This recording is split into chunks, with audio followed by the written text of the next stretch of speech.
ನಾನೀಗಲೇ ಹೊರಡ್ತೀನಿ. ಆ ದೇವ್ರ ಸೇವೆ ಮಾಡ್ಕೊಂಡು ಬರ್ತೀನಿ.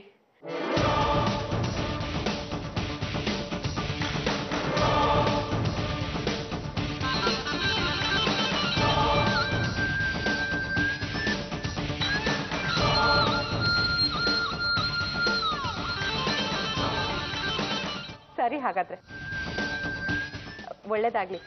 ಬಂದ್ಮೇಲೆ ಒಂದು ಫೋನ್ ಮಾಡಿ. ಆಯ್ತು ಭಾನು ಅವರೇ, ಬಾಯ್.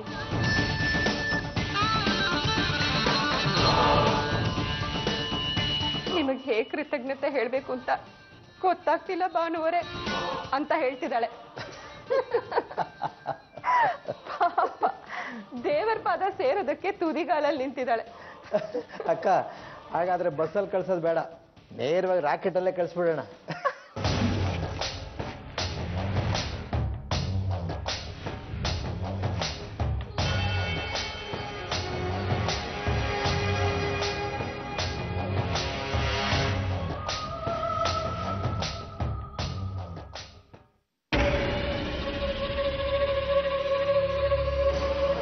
ರಾಜಿ, ಅಮ್ಮ, ನಿನಗೆ ನವಿಲ್ಗಿರಿ ಬೆಟ್ಟಕ್ಕೆ ದಾರಿ ಗೊತ್ತಿದ್ದೇನೆ? ನವಿಲ್ಗರಿ ಬೆಟ್ಟನ? ಓ, ಅದ ಬೆಟ್ಟದ ಮೇಲೆ ದೇವಸ್ಥಾನ ಇದೆಯಲ್ಲ, ಅತ್ತಾನೆ? ಹೌದು ಕಣೆ, ಅದೇ ದೇವಸ್ಥಾನ. ನೀನು ಆ ದೇವಸ್ಥಾನಕ್ಕೆ ಹೋಗಿದ್ಯಾ? ಸಾಕಷ್ಟು ಸಲ ಆ ದೇವಸ್ಥಾನಕ್ಕೆ ಹೋಗಿದ್ದೀನಮ್ಮ. ತುಂಬಾ ಶಕ್ತಿ ಇರೋ ದೇವರು. ನನ್ನ ತಾಯಿ ಕಾಯಿಲೆ ಬಿದ್ದಾಗ ತುಂಬಾ ಆಸ್ಪತ್ರೆಗಳಿಗೆ ತೋರಿಸ್ದೆ, ಆದ್ರೆ ಎಲ್ಲೂ ವಾಸಿನೇ ಆಗ್ಲಿಲ್ಲ.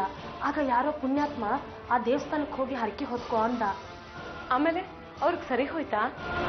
ಅಯ್ಯೋ, ಆ ಪವಾಡನ ಏನು ಅಂತ ಹೇಳಿ ಅಮ್ಮ. ನಮ್ಮ ಕಷ್ಟಗಳನ್ನೆಲ್ಲ ಒಂದು ಕಾಗದದಲ್ಲಿ ಬರೆದು ದೇವ್ರ ಫೋಟೋದ ಕೆಳಗಿಟ್ಟು ಅಲ್ಲಿಗೆ ಹೋಗಿ ಪೂಜೆ ಮಾಡಿಸ್ಕೊ ಬಂದೆ. ಮನೆಗೆ ಬಂದು ಆ ಕಾಗದನ ಹರಿದಾಕ್ದೆ. ಒಂದೇ ಒಂದು ವಾರ ಅಮ್ಮ, ಹಾಸಿಗೆ ಹಿಡ್ದಿದ್ ನಮ್ಮಮ್ಮ ಎದ್ದು ಓಡಾಡೋದೇನು 4 ಮನೆ ಕೆಲಸ ಮಾಡ್ಕೊಂಡು ನಗ್ನಗ್ತಾ ಇರ್ತಿದ್ರು. ಹೌದೇನೆ? ಆ ದೇವ್ರಿಗೆ ಅಷ್ಟೊಂದು ಶಕ್ತಿ ಇದೆಯಾ? ಅದನ್ನ ಯಾಕೆ ಕೇಳ್ತೀರಾ? ಸಿಕ್ಕಾಪಟ್ಟೆ. ರಾಜಿ, ನಾನು ನನ್ನ ಕಷ್ಟಗಳನ್ನೆಲ್ಲ ಆ ದೇವ್ರ ಹತ್ರ ಹೇಳ್ಕೋಬೇಕು ಕಣೆ. ನನ್ನ ಜೊತೆ ಬರ್ತೀಯಾ? ಅಲ್ಲ, ಅದು ಮನೆ ಕೆಲಸ ಬಿಟ್ಟು ಹೇಗೆ ಬರಲಿ? ಬೇಕಾದ್ರೆ ಸುಮಿತ್ರಮ್ಮವ್ರನ್ನೋ ಗಿರ್ಜಮ್ಮವ್ರನ್ನೋ ಕರ್ಕೊಂಡು ಹೋಗಿ, ಅಡ್ರೆಸ್ ಹೇಳ್ತೀನಿ. ಅವ್ರನ್ನ ಕರ್ಕೊಂಡು ಹೋಗೋ ಹಾಗಿದ್ರೆ ನಿನ್ನನ್ನು ಯಾಕೆ ಕೇಳ್ತಾ ಇದ್ದೆ? ಮನೆ ಕೆಲಸ ಯಾವಾಗ್ಲೂ ಇದ್ದಿದ್ದೆ, ಬಂದ್ಮೇಲೆ ಮಾಡ್ಕೊಳ್ಳಿವಂತೆ. ನನ್ನ ಜೊತೆ ಬಾ ಈಗ. ಸರಿ ಅಮ್ಮ, ನಿಮ್ ಜೊತೆಗೆ ಬರ್ತೀನಿ. ನಿಮ್ ಜೊತೆ ಹೋಗ್ತಾ ಇದ್ದೀನಿ ಅಂತ ಯಜಮಾನ್ರಿಗೆ ಹೇಳಿ ಬರ್ತೀನಿ. ಹಾಗೇನಾದ್ರೂ ಮಾಡ್ಬಿಟ್ಯಾ? ನಾವು ಹೋಗೋ ವಿಷಯ ಯಾರಿಗೂ ಗೊತ್ತಾಗಬಾರ್ದು. ಮುಖ್ಯವಾಗಿ ನೀನ್ ನನ್ನ ಜೊತೆ ಬರ್ತಿರೋ ವಿಷಯ ಯಾರಿಗೂ ಗೊತ್ತಾಗ್ಲೇಬಾರ್ದು.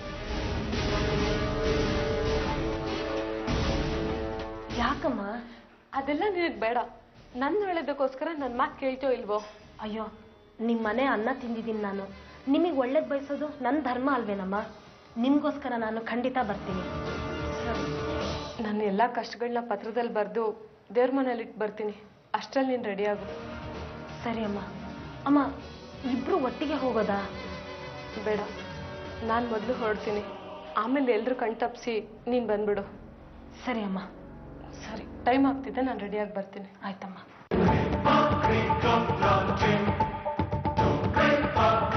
ಬಾರೆ, ಬೇಗ ರೆಡಿಯಾಗಿ ಬಾ. ನಿನ್ನ ಸಾವು ನವಿಲ್ಗಿರಿ ಬೆಟ್ಟದಲ್ಲಿ ಕಾಯ್ತಾ ಇದೆ.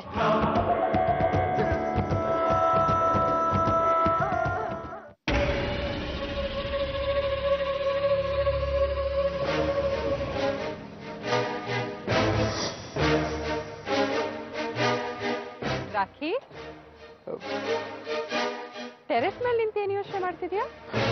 ಅಕ್ಕ, ಒಂದು ಲಾಜಿಕಲ್ ಪಾಯಿಂಟು ಮಿಸ್ ಹೊಡಿತಾ ಇದೆ. ಏನು? ಅಲ್ಲ, ಸಿತಾರ ಬೆಟ್ಟದಲ್ಲೆಲ್ಲೋ ಸಾಯ್ತಾಳೆ. ಈಗ ಸಂಬಂಧ ಇಲ್ಲದೆ ಇರೋ ಸಂಗೀತ ಹೇಗಕ್ಕ ಆರೋಪಿ ಆಗ್ತಾಳೆ? ಅಂದ್ರೆ ಸಿತಾರ ಸಾಯೋ ಸಮಯದಲ್ಲಿ ಸಂಗೀತ ಮನೇಲಿ ಇರ್ತಾಳಲ್ಲ, ಅವಳು ಹೇಗಕ್ಕ ಸಿಗಾಕೊಳ್ತಾಳೆ? ಸಿತಾರ ಮನೇಲಿ ಬರ್ದಿಟ್ಟಿರೋ ಪತ್ರ ಸಾಕಾಗುತ್ತಾ ಸಂಗೀತ ತಪ್ಪು ಮಾಡಿದಾಳೆ ಅನ್ನೋದಕ್ಕೆ? ರಾಖಿ, ನೀನ್ ಹೇಳಿದ ಪಾಯಿಂಟ್ ಬಗ್ಗೆ ನಾನು ಯೋಚನೆ ಮಾಡಿಲ್ಲ ಅಂತ ಅನ್ಕೊಂಡಿದ್ಯಾ? ಚೆನ್ನಾಗಿ ಯೋಚನೆ ಮಾಡಿ ಸಿತಾರನ ಮನೆಯಿಂದ ಹೊರಡಿಸಿದ್ವಿ. ಸಿತಾರ ಎಲ್ಲೇ ಸಾಯ್ಲಿ, ಹೇಗೆ ಸಾಯ್ಲಿ, ಸಂಗೀತ ಅರೆಸ್ಟ್ ಆಗೋದಕ್ಕೆ 2 ಸ್ಟ್ರಾಂಗ್ ಪಾಯಿಂಟ್ಸ್. ಏನು? ಒಂದು, ಅವಳ ಮನೆಯಲ್ಲಿ ದೇವರ ಕೋಣೆಯಲ್ಲಿ ಬರ್ದಿಟ್ಟಿರೋ ಲೆಟರ್. ಇನ್ನೊಂದು, ಅವಳು ನಮ್ಮ ಮನೇಲಿ ಇದ್ದಾಗ ಕಮಿಷನರ್ಗೆ ಅಡ್ರೆಸ್ ಮಾಡಿ ಬರ್ದಿಟ್ಟಿರೋ ಡೆತ್ ನೋಟ್.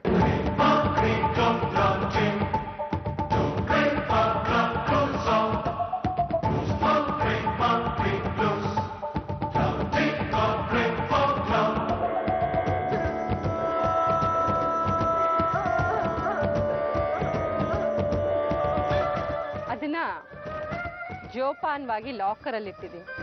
ವಾಹ್, ಸೂಪರ್ ಅಕ್ಕ. ತಲೆ ಅಂದ್ರೆ ನಿಂದೆ ನೋಡು. ಲಾಕರ್ನಲ್ಲಿರೋ ಲೆಟ್ರೆ ಸಂಗೀತನಿಗೆ ನೇಣು ಹಗ್ಗ. Super idea.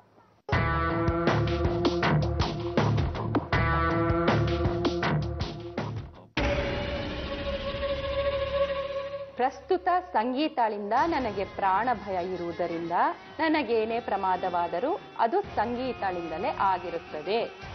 ನನ್ನ ಸಾವಿನಿಂದ ಸಂಗೀತಾಳಿಗಲ್ಲದೆ ಮತ್ಯಾರಿಗೂ ಪ್ರಯೋಜನವಾಗುವುದಿಲ್ಲ.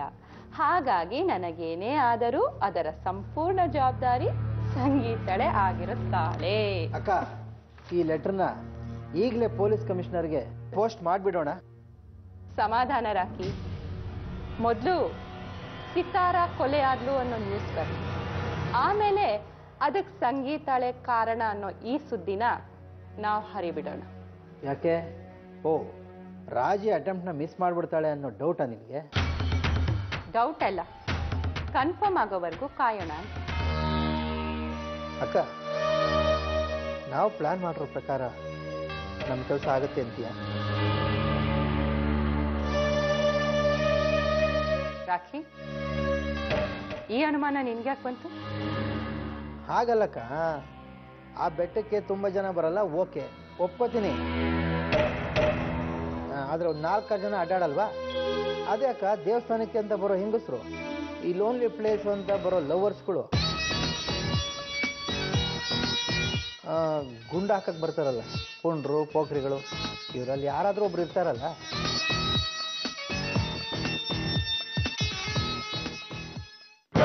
ಅಕ್ಕ, ನಾವು ಅನ್ಕೊಂಡು ಹಾಗಾಗೋದ್ರೆ ಪರವಾಗಿಲ್ಲ. ಬೈ ಚಾನ್ಸ್ ರಾಜಿ ಇಂಟೆನ್ಷನ್ ಸಿತಾರಂಗೆ ಗೊತ್ತಾಗಿ ಅವಳು ಕೂಗಾಡಿ ಕಿರ್ಚಾಡಿ ಕಿತ್ತಾಡಿ ತಪ್ಪಿಸ್ಕೊಬಿಟ್ರೆ ನಮ್ಮ ಗತಿ ಏನಕ್ಕ?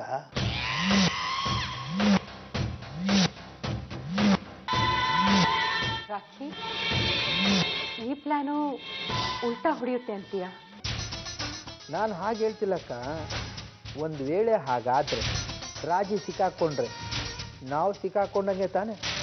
ಯೋಚನೆ ಮಾಡು. ರಾಖಿ, ನೀನು ಹೇಳ್ತಾ ಇರೋದು ಸರಿನೇ, ಆದರೆ ಪ್ರಯತ್ನ ಮಾಡೋಕ್ಕೆ ಮುಂಚೆನೆ ಹಿಂಜರಿದ್ರೆ ಹೇಗೆ? ಪ್ರಯತ್ನ ಮಾಡಲೇಬೇಕಲ್ಲ. ನೋಡು, 4 ಗೋಡೆ ಮಧ್ಯೆ ಇರೋ ಸೇಫ್ಟಿ ಹೊರಗಡೆ ಇರಲ್ಲಕ್ಕ. ಅದು ಏನೇ ಮಾಡೋದಿದ್ರು ಮನೆಯಲ್ಲೇ ಮಾಡೋಣ.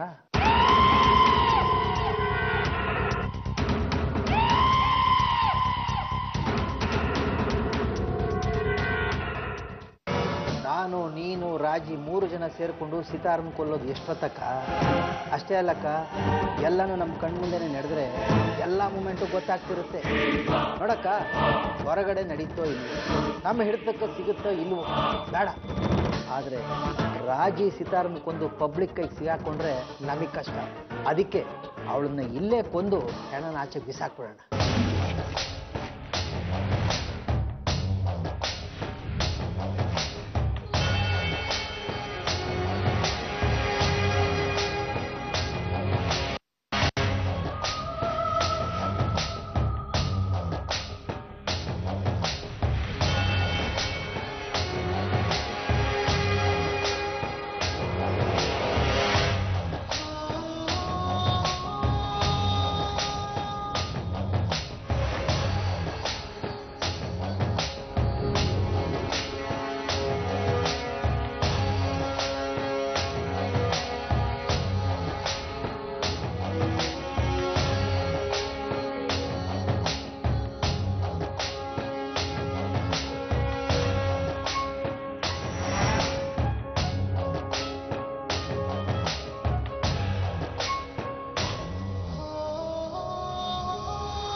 ಹಲೋ, ಹೇಳಿ ಭಾನು ಅವರೇ.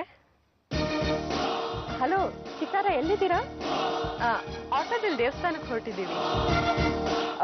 ಸರಿಯಾಗಿ ಕೇಳಿಸ್ತಾ ಇಲ್ಲ. ಒಂದ್ ನಿಮಿಷ ಅಣ್ಣ, ಸ್ವಲ್ಪ ಸೈಡ್ಗೆ ನಿಲ್ಲಿಸ್ತೀರಾ?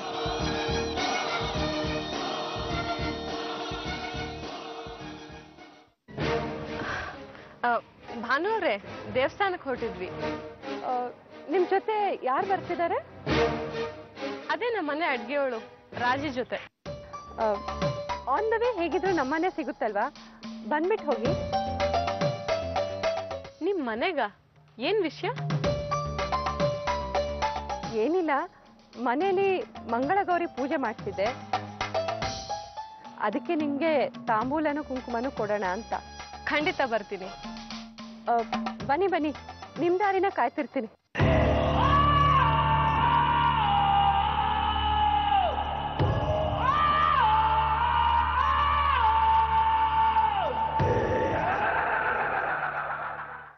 ಅಣ್ಣ, ದೇವಸ್ಥಾನಕ್ಕೆ ಹೋಗೋದಕ್ಕೆ ಮುಂಚೆ ಇಲ್ಲೇ ನನ್ಗೆ ಗೊತ್ತಿರೋರೊಬ್ರು ಮನೆಗೆ ಹೋಗ್ಬೇಕಿತ್ತು.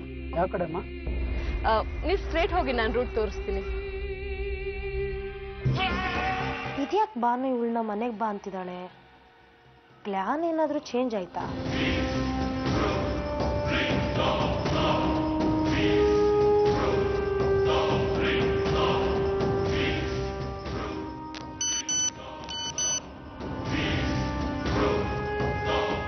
ಸಿತಾರ ಜೊತೆಯಲ್ಲಿ ಮನೆಗೆ ಬಾ,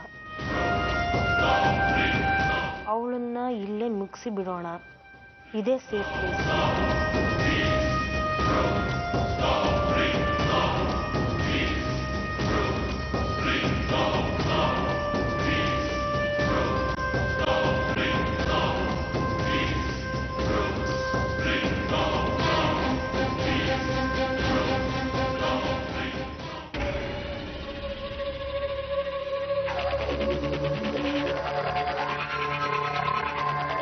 ಅರೆಯಪ್ಪ ಸರ್, ಒಂದು ಒಳ್ಳೆ ಕಡಕ್ಟಿ ಹೇಳಿ. ಸರಿ ಸರ್.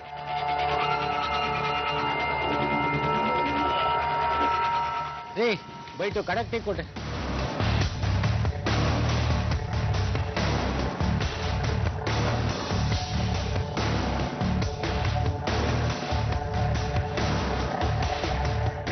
ಸರ್ ತೊಳಿ.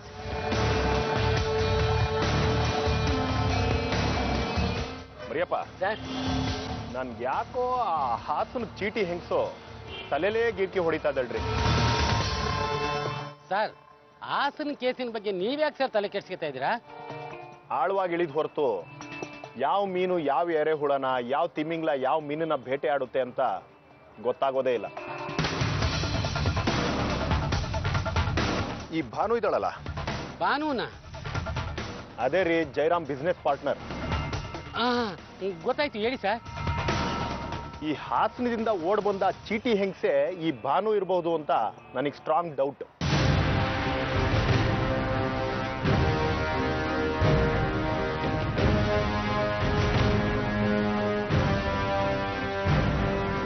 ಏನಪ್ಪ ಇದು, ಮತ್ತೆ ಬೇತಾಳ ನುಗ್ಗೆ ಮರ ಹತ್ತಾ ಇದೆ. ಆ ಯಮ್ನ ಹತ್ರ ಸ್ವಲ್ಪ ಎಂಜಲ್ ಕಾಸು ತಿಂದದ್ದು ಸಾಕು, ಈ ಟೆನ್ಷನ್ನು ಸಾಕು. ಇದನ್ನ ಹಾಗೆ ಬಿಟ್ರೆ ನನ್ನ ಬುಡಕ್ಕೆ ಬಂದ್ಬಿಡುತ್ತೆ. ನಾವ್ಯಾಕೆ ಆ ಭಾನು ಮನೆಗೆ ಹೋಗಿ ಎನ್ಕ್ವೈರಿ ಮಾಡಬಾರ್ದು? ಸರ್, ಏನ್ ಗುಡಿಗೆ ಕೈ ಹಾಕ್ತಾ ಇದೀವಿ ಅನ್ಸುತ್ತೆ ಸರ್. ಯಾಕ್ರೆ? ಸರ್, ನಾನು ಈಗ ಹೇಳ್ತೀನಿ ಅಂತ ತಪ್ಪು ತಿಳ್ಕೊಬೇಡಿ ಸರ್. ಸಿತಾರ ತಪ್ಪಿಸ್ಕೊಂಡಾಗ ಆ ಯಮ್ಮನ ಮನೆಗೆ ಎಂಕ್ವೈರಿಗೆ ಹೋದಾಗ ಆ ಯಮ್ಮ IG ಕಮಿಷನರು ಅಂತ ಎದ್ವಾ ತದ್ವಾ ಎಗರಾಡಿದ್ದು. ನಾವು ಗೆಸ್ ಮಾಡ್ದಂಗೆ ಅಲ್ಲಿ ಏನು ಕ್ಲೂ ಸಿಕ್ಲಿಲ್ಲ. ಈಗ ಯಾವುದೇ ಕೇಸಿನ ಬಗ್ಗೆ ಆ ಯಮ್ಮನ ಮನೆಗೆ ಹೋದ್ರೆ ಆ ಯಮ್ಮ ಸುಮ್ಮನೆ ಇರ್ತಾಳ? ನೀವೇ ಹೇಳಿ ಸರ್. ಏನ್ ಮಾಡ್ತಾಳೆ ಸರ್? ಅವಳು ಹೈಲಿ ಇನ್ಫ್ಲುಯೆನ್ಸು ಸರ್. ನಾವು ದೆವ್ವನ ಮೈ ಮೇಲೆ ಯಾಕೆ ಸರ್ ಹೇಳ್ಕೋಬೇಕು? ರೀ ಮರಿಯಪ್ಪ, ಸರ್, ಇಂಥ ಜಿಂಚಾಕ್ಗಳನ್ನ ನನ್ನ ಸರ್ವಿಸ್ನಲ್ಲಿ ಎಷ್ಟು ನೋಡಿಲ್ಲ. 10 ವಿಟ್ನೆಸ್ಗಳು ಇದ್ರೂ ಕೇಸು ಹಳ್ಳ ಹಿಡ್ದೋಗುತ್ತೆ. ಇನ್ನು ಕೆಲವು ಕೇಸಲ್ಲಿ ಒಂದು ಸಣ್ಣ ಸುಳಿವು ಸತ್ಯನ ಅನಾವರಣ ಮಾಡಬೇಕು. ಅವಳನ್ನು ಹೆಂಗೆ ಎನ್ಕ್ವೈರಿ ಮಾಡಬೇಕು ಅಂತ ನನಗೆ ಗೊತ್ತು. ತಗೊಳ್ಳಿ, ಹೋಗಿ ಕೊಟ್ಟು ಬನ್ನಿ. ಸರಿ ಸರ್.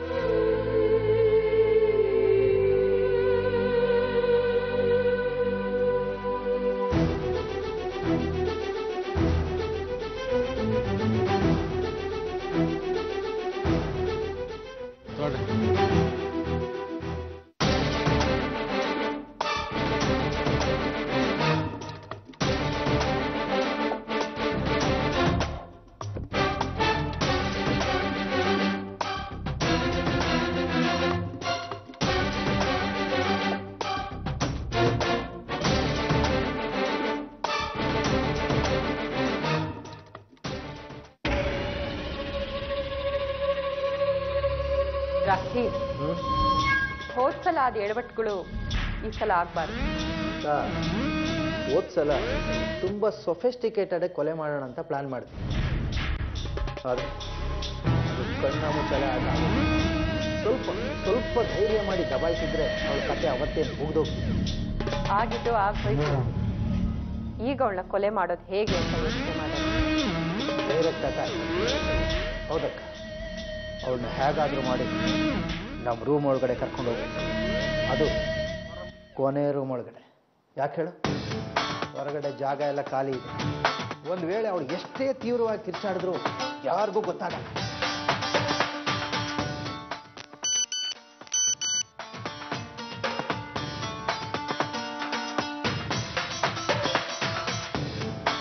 ಯಾಕಕ್ಕ, ಏನಾಯ್ತು? ರಾಖಿ, ಹಾಸನ ಚೀಟಿ ವ್ಯವಹಾರಕ್ಕೆ ಸಂಬಂಧಪಟ್ಟ ಹಾಗೆ ಎನ್ಕ್ವೈರಿ ಮಾಡೋದಕ್ಕೆ ಆ ಇನ್ಸ್ಪೆಕ್ಟರ್ ನಮ್ಮನೆಗೆ ಬರ್ತಿದ್ದಾನಂತೆ. ಆ ವಿಷಯ ಅವ್ರಿಗೆ ಹೇಗೆ ಗೊತ್ತಾಯ್ತಕ್ಕ? ಯಾರ ಗೊತ್ತು? ಅನ್ಕೊಂಡಿದ್ದು ಕೈಗೂಡುತ್ತೆ ಅನ್ನೋಷ್ಟರಲ್ಲಿ ಏನಾದ್ರೂ ಒಂದು ಎಡವಟ್ಟು. ಈಗ ಮೆಸೇಜ್ ಕಳಿಸಿರೋದು ಯಾರು? ಆ PC ಮರಿಯಪ್ಪ. ಎಲ್ಲೋ ಅವನ್ ಬುಡಕ್ಕೆ ಬಂದಿದೆ ಅಂತ ಅನ್ಸುತ್ತೆ. ಈಗ ಏನ್ ಮಾಡೋದು? ಧೈರ್ಯವಾಗಿ ಆ ಇನ್ಸ್ಪೆಕ್ಟರ್ನ ಫೇಸ್ ಮಾಡೋದು. ನಾನು ಅದಲ್ಲಕ್ಕೆ ಹೇಳ್ತಾ ಇರೋದು. ಇನ್ಸ್ಪೆಕ್ಟ್ರು ಮನೆಗೆ ಬರೋ ಟೈಮಲ್ಲಿ ಸಿತಾರನು ರಾಜಿ ಒಂದು ವೇಳೆ ಬಂದ್ಬಿಟ್ರೆ ಇನ್ಸ್ಪೆಕ್ಟ್ರಿಗೆ ಇಲ್ಲದೇ ಇರೋ ಅನುಮಾನ ಶುರುವಾಗುತ್ತೆ.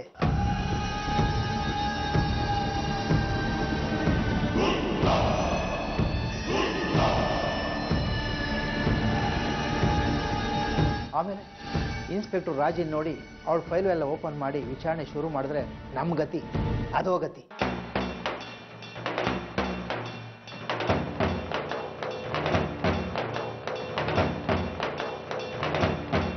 ಹಾಗಾಗೋದಕ್ಕೆ ನಾನು ಬಿಡೋದಿಲ್ಲ ರಾಖಿ. ದರಿದ್ರದ ಇನ್ಸ್ಪೆಕ್ಟರ್ ಜನ್ಮ ಕಂಡ್ಕೊಂಡಿರೋ ಶನಿ ಆಗ್ಬಿಟ್ಟಿದ್ದಾನೆ.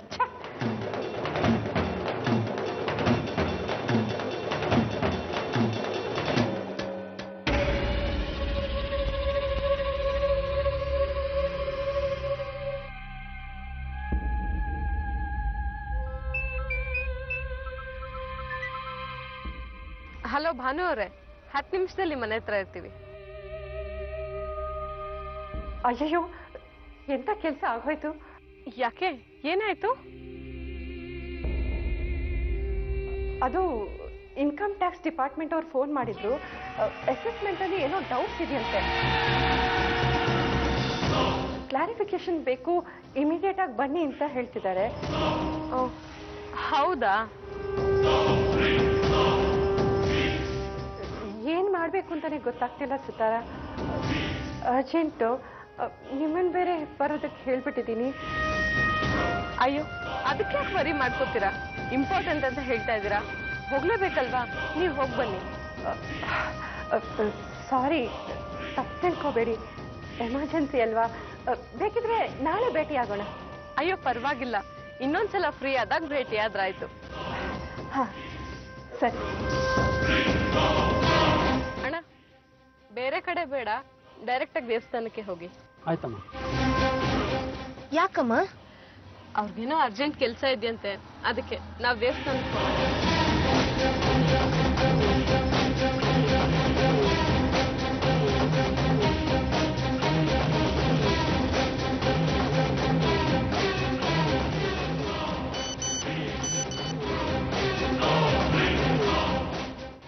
ಮನೆಯಲ್ಲಿ ಪೊಲೀಸ್ ಎನ್ಕ್ವೈರಿ ಇದೆ. ಇಂಥ ಸಮಯದಲ್ಲಿ ನೀನು ಅವಳನ್ನ ಕರ್ಕೊಂಡು ಮನೆಗೆ ಬರೋದು ಡೇಂಜರ್. ನಾವು ಹಿಂದೆ ಮಾಡಿದ ಪ್ಲಾನ್ ಪ್ರಕಾರ ಅವಳನ್ನ ನವಿಲ್ಗಿರಿ ಬೆಟ್ಟಕ್ಕೆ ಕರ್ಕೊಂಡು ಹೋಗಿ ಮುಗಿಸ್ಬಿಡು. ಹುಷಾರು.